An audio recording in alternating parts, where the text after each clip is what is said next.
welcome to the 5 After 5. We're going to hit the 5 hot topics in sports today. I'm Frank Cusumano. This is Corey Miller. We do it right after our 5 o'clock news on 5 on Your Side. A lot of fives there. A lot of fives. Let's hop right into it, Frank. Oh, hold on. First time, we're going to have to change some things here. First thing we're going to talk about is the Blues back in action. I'll get the list up on the screen here in a second.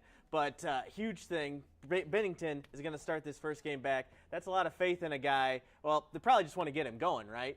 Yeah, I think it's probably the safest thing to do because, let's face it, if you don't go to him now and his confidence has already been wounded from the way he played, the 7-goal performance in his last outing, how do you bring him back? So why not take your shot? This guy was great earlier in the season, and as we know, he's been great in his career. Give him your best shot right now. Give him a couple of games, and if it doesn't work out, hey, you got a guy named Billy Husso who's been out of sight. I like the move by Craig Berube to start the second half. It's symbolic. It's important. It's good to start the second half. I think I'd work them both a little bit here to start, though, don't you think? Well, if he gives you a shutout tonight, he's going to get the net Saturday, I believe, too. If you're watching us on Facebook and you want to drop in a comment here, I'll try to keep up and shout you out a little bit. Sean Fitzgerald saying hi. We say hello to you as well. Good to join you. James Lee with a Let's Go Blues. Definitely excited to see the Blues back. It seems like they haven't played in forever. Let's move on to our second topic for the 5 After 5. Vermeil,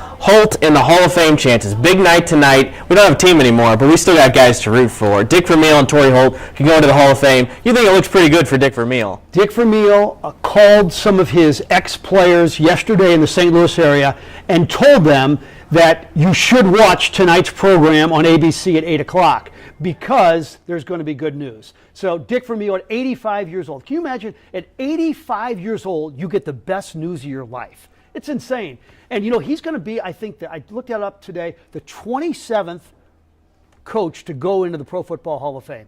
Doesn't look as good for Torrey Holt. I guess it's Reggie Wayne. I don't know for sure, but the way I've talked to some voters about it, and Corey, you know, it's unbelievable. In one way, it's great that Torrey Holt got to play with the greatest show on turf.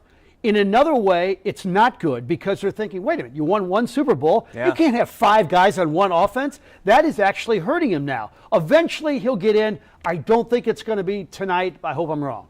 Yeah, like we've talked a bunch, it's very unlikely they're going to put more than one receiver in a class. I think they can pick 5 guys. Yeah. It's not likely they're going to get 2 receivers. So hopefully Torrey gets it instead of Reggie Wayne or Andre Johnson, but we'll have to wait and see. Our third topic, staying on NFL, can the Bengals win the Super Bowl? I know this is something that's going to be discussed a lot over the couple days, especially here, because most people, other than our Ahmad Hicks here, who we love dearly, want to see the Bengals win the Super Bowl. But he's obviously flawed because of that. Yes, we still love him. Yes. Give the pitch. Why can Joe Burrow actually win this game and make all of us at least a little happy here in St. Louis? Well, in their last 8 games, they've won 6 of them and lost narrowly in the other 2. In fact, for gamblers, I certainly like the 4.5 points that the Bengals are getting. I don't picture the Bengals getting blown out. But here's the way that they win it, is Joe Mixon has a big game. Because I think if Joe Burrow is going back to pass 35 times with that bad offensive line and facing Aaron Donald and facing Von Miller, he's going to get hurt. But if you could find a way to establish that running game and get Joe Mixon, 85 to 90 yards and play action, and you got a great chance to win the game.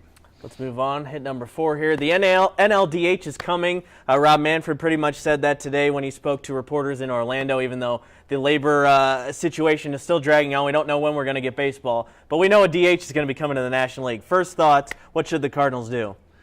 Well, the first thought they should do is to call Kyle Schwarber. He's just out of central casting to be a DH. He really doesn't play a position well, and he'll hit 30 with an 850 OPS.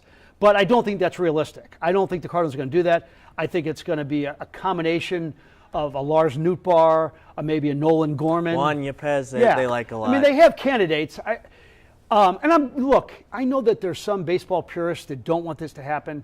Corey, I'm a guy who's watched probably 1,000 baseball games for baseball players between 14 and 22. And they stop hitting. Pitchers stop hitting when they're 14 years old.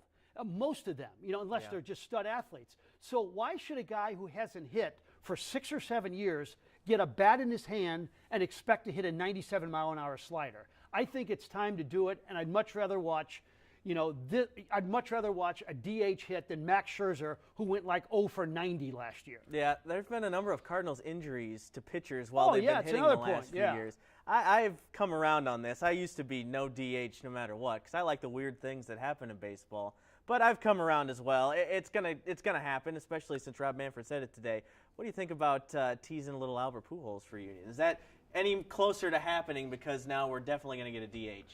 Yeah, I don't think it makes any sense for Albert because Albert is coming back to get to 700, and he'd only play against lefties. I can't picture him playing in the field when he's not DHing. I don't think it's a great fit, although it'd be nice to see him take a bow. Frank Cusumano raining on everybody's parade today. Sorry about that. Let's hit our last point, SLU tournament resume. I know you're going to be hyped to talk about this. Big game against St. Bonaventure coming up. We talk about this every day. Is there enough meat left on the schedule that SLU could make a resume that they don't have to win the A-10 tournament? Well, the way you move up in net rankings is you win games on the road. So they're going to have to either win at St. Bonaventure on Monday or at Davidson later in the season. They're in the 48s and 49s in the net rankings in Ken Palm right now. They have a decent shot. I think if they win one of those road games and then take care of business, like go 7 out of 8, 6 out of 8, and then get to at least the conference tournament championship game, they got a good shot. Billiken's definitely exciting to watch right now. We'll watch them the rest of the way. Hopefully they get away into the tournament. That'll do it for our first 5 after 5 with Frank and Corey. Come back Tuesdays and Wednesdays. We're going to try and do this every Tuesday and Wednesday after the 5 o'clock show to talk about the burning topics in St. Louis sports. Have a great rest of your day, everybody.